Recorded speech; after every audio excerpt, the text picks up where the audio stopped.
Hi, I think we're live now. Hi, I'm Trish O'Shaughnessy. I am the Community Engagement Director with Peoria Public Schools Foundation, and welcome to Buzz Chats.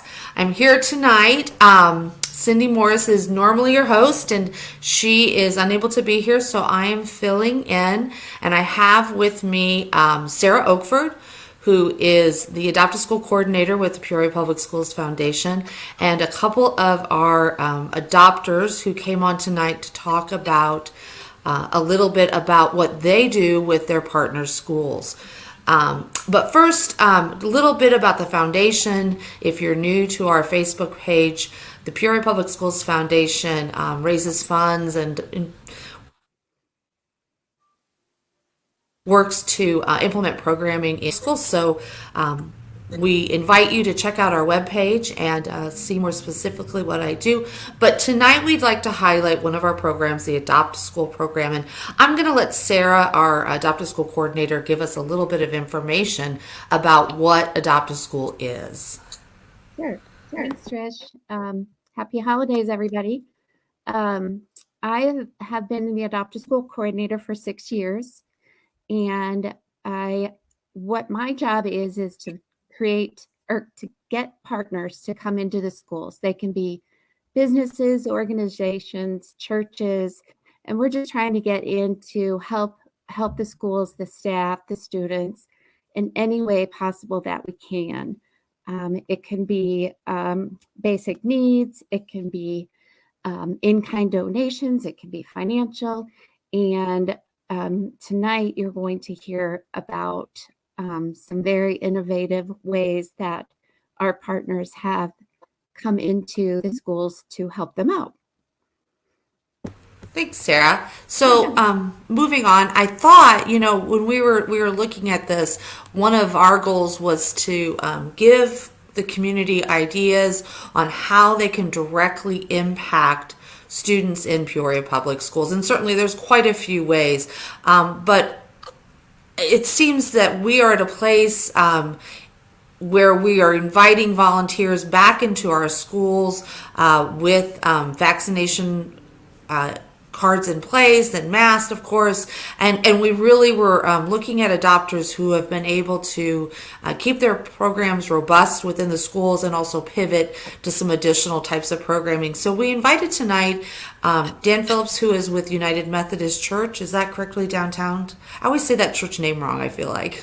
No, First United Methodist. First United. I think that I forget the first part. And Andrea Totora, who is with Peoria Rotary North. And they're going to share a little bit about what they do. But Dan, why don't you introduce yourself a little bit and a little bit about the history of the Adopt a School program that your church has done throughout the years? Sure. Thank you, Trish. The Adopt a School program, I'm not sure exactly when we officially became part of the Adopt a School program, but our relationship with District 150 goes back to Irving School. We are very fortunate to have a strong relationship with the administration and in fact, the entire school of Irving. It was a beautiful size school in a great location. We had a wonderful advantage in having Mike Aluzzi, the principal, as one of our church members. So that gave us a kind of a welcome mat to go into the school and see where we could be involved in the life of that school. That school was sized that we could really match up the size of our church congregation with the size of the student body. And initially we started there with a variety of programs, primarily reading programs, but they kind of morphed into book programs. We developed an after-school arts program called Arts Place. Thanks to an endowment by Ellen Foster, we were able to help create an after-school arts program there. And we also helped develop the Irving School Choir, which continues today down at Lincoln. We realized that a lot of the kids at Irving didn't have the same opportunities just due to a variety of reasons that other schools did. And we realized that we could probably step in and help bridge those gaps. So we started, like I said, with the book buddies, the reading buddies, the bear buddies. And the bear buddies was a way that my wife and I got involved prior to me being an employee of the church, probably 15 plus years ago, maybe 20 years ago, we were bear buddies, which meant that we kind of adopted a student, which we then went and visited with at least once a month and had lunch with them, maybe read with them or her, and just developed a one-on-one relationship with that child. We were able to pretty much match just about everybody in our church with students at Irving, which was really great. And having the added advantage of having Principal Michael Uzi there, kind of bridging the gaps and keeping everything flowing, it really helped a lot. Well, Irving closed, and we then moved on to Lincoln, as did the students of Irving. And when that happened, we went through some kind of growing times as Lincoln went through a couple different principals. And I will say, I think the beauty and what the magic is in what we see as the Adopt a School program is the relationship with the principal and the administration. When Principal Bloomer became the principal at Lincoln K-8, it really made a big difference, because this was a principal that was hands-on, that was willing to do anything to further the school, the student, the teachers. And so he was very instrumental in making sure that the right people at the school were in touch with the right people at the church, and that those relationships could become somewhat seamless. So we were able to reestablish everything we did at Irving pretty much, and then start again down at Lincoln. So I think the relationships are what have been key to us. We are heavily involved in the North Valley, so we have programs that also affect a lot of the families and student body at Lincoln. We have a summer soccer program at Morton Square Park, which is open to all kids 5 through 12. But it's a nice May, June, July kind of a bridge in there where we keep involved and in touch with the students, and provide a free soccer program to all the kids that want to play. Once a week, we play it at Morton Square Park on Tuesday night. And that keeps, again, us in touch with the students. We see the parents of the students. We see some of the teachers drop by. Principal Bloomer drops by, and it's just a really positive thing. When we went to Lincoln, we realized it was a different place. It was a bigger place, so we decided to kind of stay as our focus was at Irving in the kindergarten through 4th grade, and that really was about the right size for us. And so we kept our reading programs, our book buddy programs, our tutoring for primarily the kindergarten and 1st graders. But then we added a program we called Birthday Buddies. And Birthday Buddies is kind of a simple thing, but it seemed to make a good impact and a very strong relational component. We match up one person or a couple from the church with each class K through 4. And that class then once a month, coordinated with the teacher, the birthday buddy would come into that class and get 20 to 30 minutes to kind of take over that class, let the teacher have a break. And then we would, in my case, my wife and I would play birthday bingo with bingo cards and using Smarties as the little bingo markers. And we just played bingo. And then the kids who had birthdays in that month would be celebrated with a little bag that gave them a special treat, colored pencils or crayons, whatever the case was, age-wise.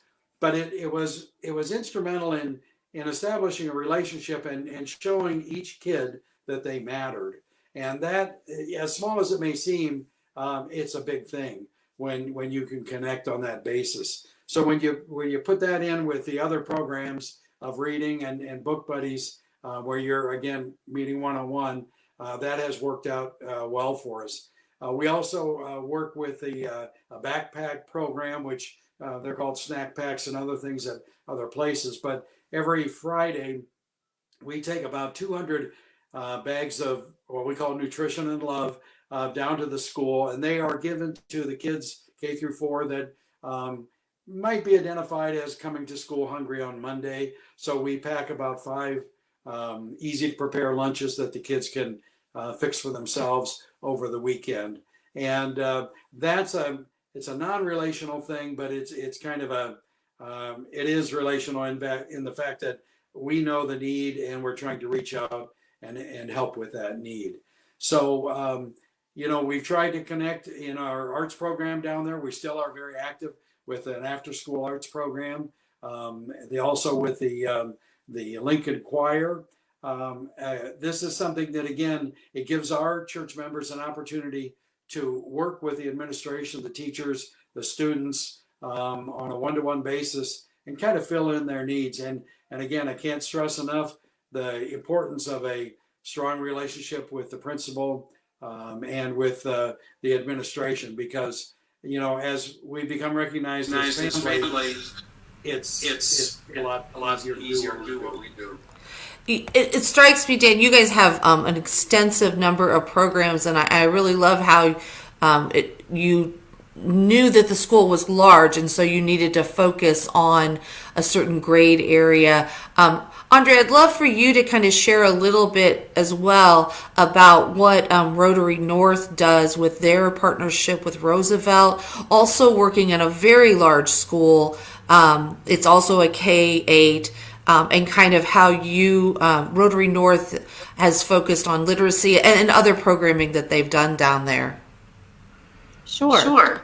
Thanks for having me on. And Dan, thanks for sharing all of the great things that you and your team work on. I've heard you speak many times, and it's always really inspiring and encouraging.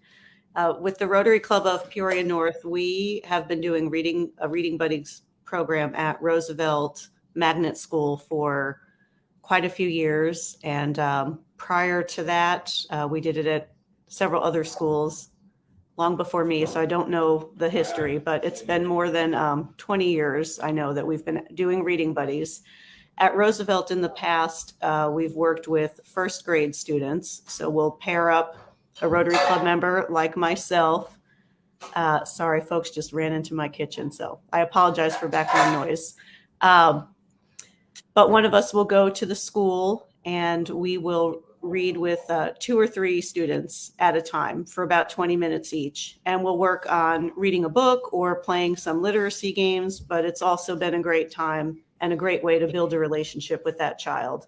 I've talked with my Reading Buddies about everything from their pets, their grandparents, the weather. I mean, it always strikes me that these kids just really appreciate having an adult listen to them. And another teacher once said to me, she loves these Adopt a School programs when partners are in the school interacting with students, because it shows them that there's another adult out there who's not a family member who cares about them. And to me, that's why the Adopt a School is so important. Our Reading Buddies program has been great, but then the pandemic hit and, kids weren't in school. We couldn't go into the schools. So to Dan's point, having a great relationship with the principal makes all the difference. So I was talking with Laura Rogers, the principal at Roosevelt, about what could we do to keep the Reading Buddies going. We had people, our club members at Rotary North, wanted to do something. We had a budget to spend. So we came up with a pen pal program. So while last year our club members were pen pals with, I think it was 106 first and second grade students at Roosevelt. So some of us had multiple pen pals. Trish had quite a few. I had several. Some people just had one. But once a month, we would send the child a book and write a note. Sometimes we sent little, presents too, like a pencil or a bookmark. While the kids were staying at home, we would include some people included a self-addressed stamped envelope so they could write back. Quite a few of us did get letters back, and they were great. And the kids would, when they write back, they talk about what they liked about the book that they read or what's going on in their lives. This year, now that kids are back at school, we are doing in-person Reading Buddies with first graders, and then we're doing pen pals with the second graders. So we don't have as many in-person Reading Buddies because there still is, some of our members don't want to go into the school, and that's fine.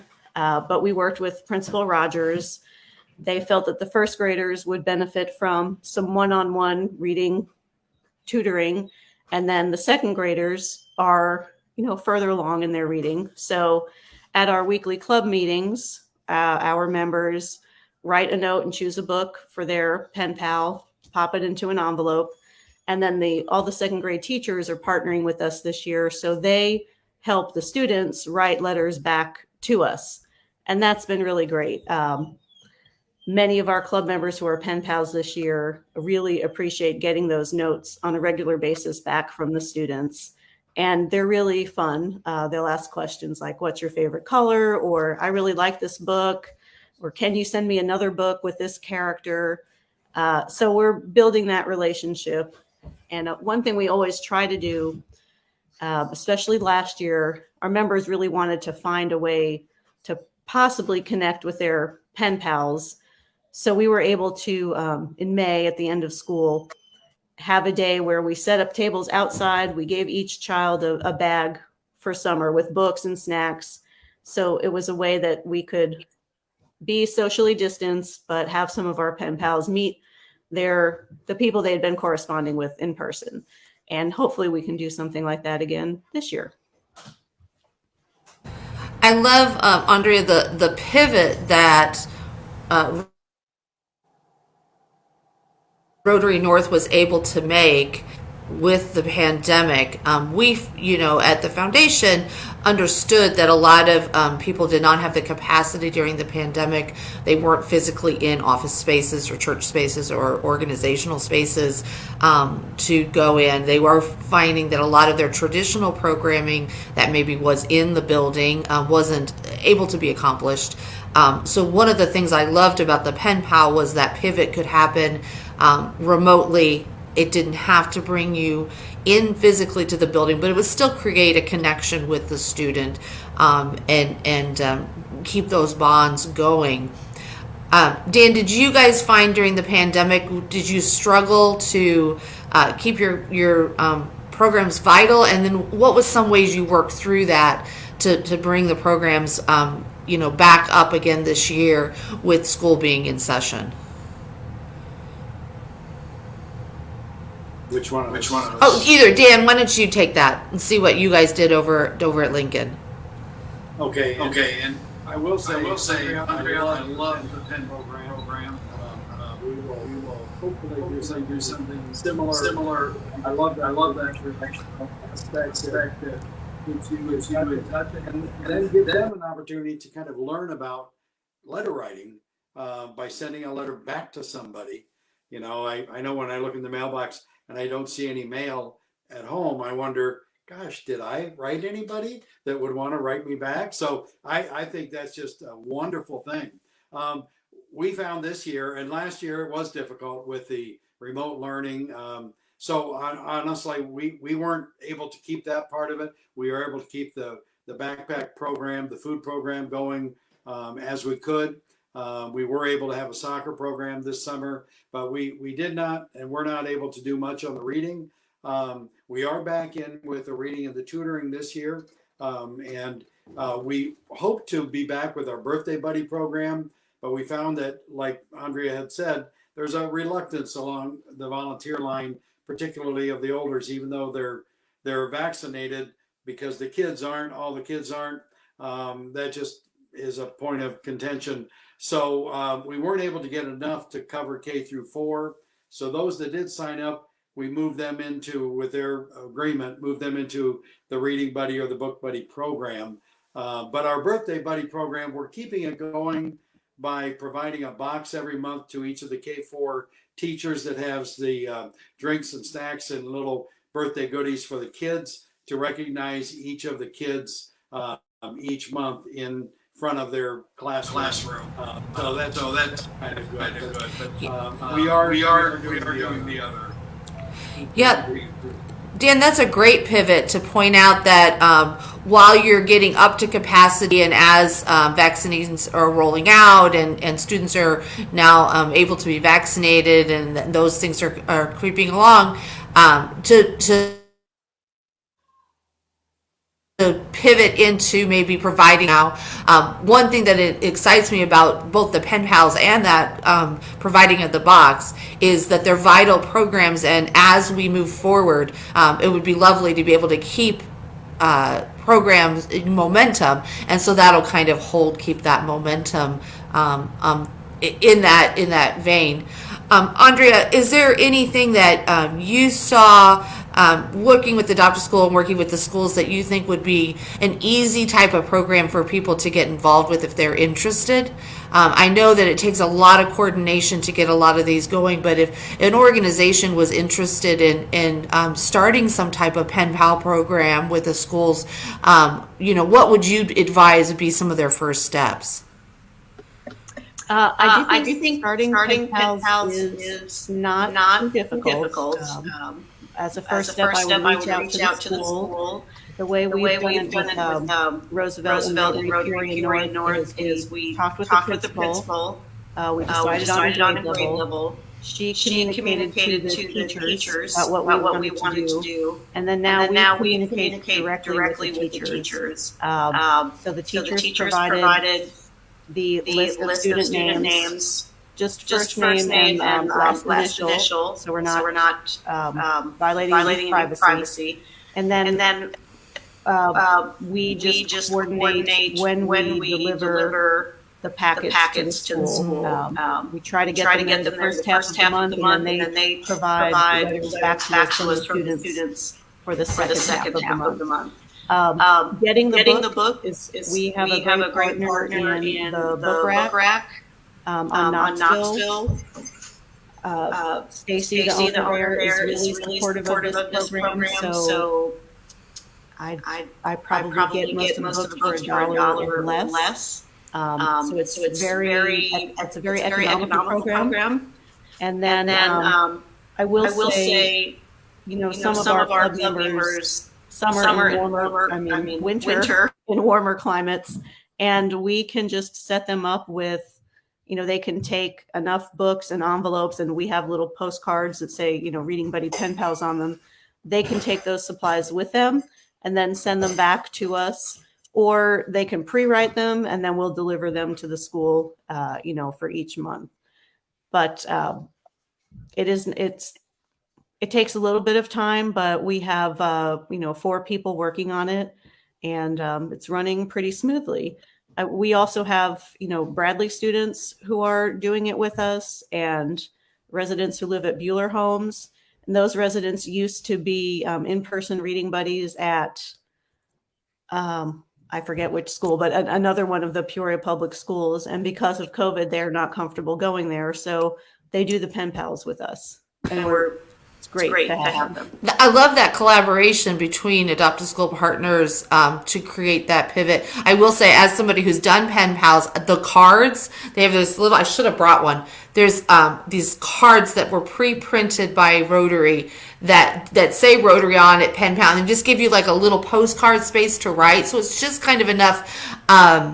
Are very handy. I think that is an unsung hero to the key to getting that program, because it really prompts you, oh, there's my card, and I don't have to find paper. I love those. I think those tools work really nicely with that program.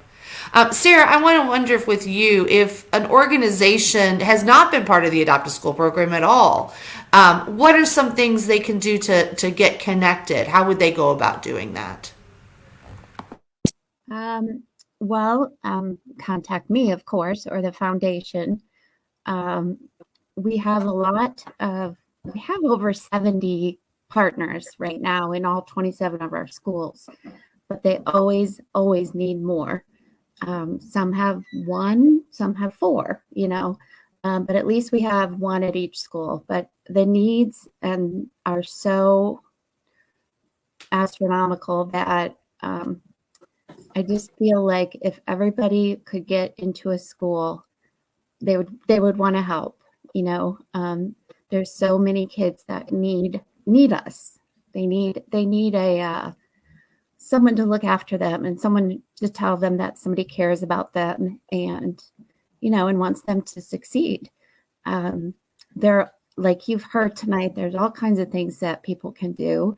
And if people are uncomfortable going into the schools, then they can volunteer at their church or at their organization preparing things or sending in things or doing a school supply drive or a food drive.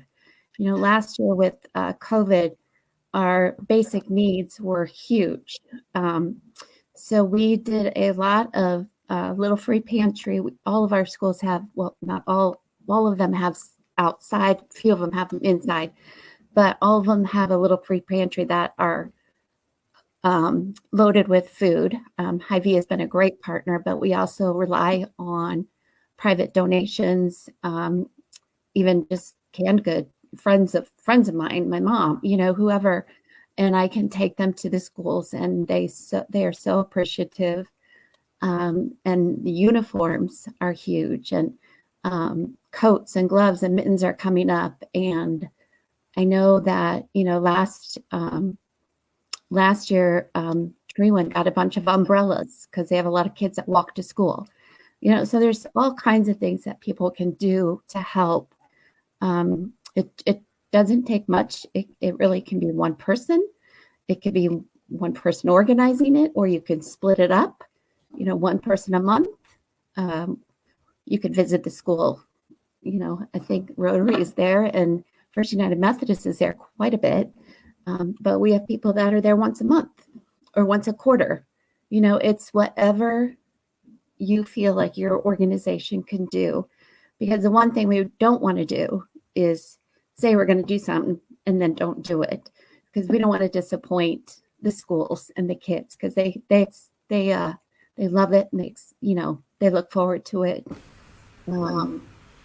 Yeah. Go ahead, Dan. Yeah. I just want to say how the collaboration and relational component is. We were very fortunate to have another church join us down at Lincoln a couple of years ago. They have refocused, and that's fine. We have a new church partner that's down on Perry Street, just a couple blocks from Lincoln, that wants to join us. And I think that is so important that we work together, because the priority should not be who's helping the kids, but that the kids are getting help. And it's important that the kids see that, you know, when they get something from somebody in the Rotary, that's somebody in the community. That's a neighbor. That's somebody that is part of a group that's, you know, part of this community. So we need to set an example showing that we work together for the benefit of the kids. It's not to bring anything to the adopter.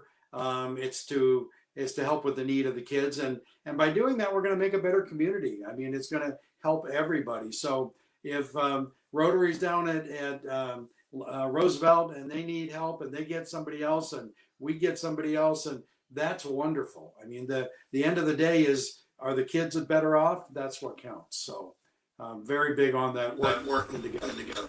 Yeah. And Andrea, what would you say is kind of the reasons behind Rotary being such a strong Adopt a School partner and making a commitment to that as part of their mission of their organization, kind of as a wrap? So education and literacy is one of Rotary International's pillars. It's one of the things we really focus on, and our club has always been highly aligned with work to improve literacy in our community. And I think, you know, our club members who range, you know, they're all different ages, all different walks of life, work at all different places.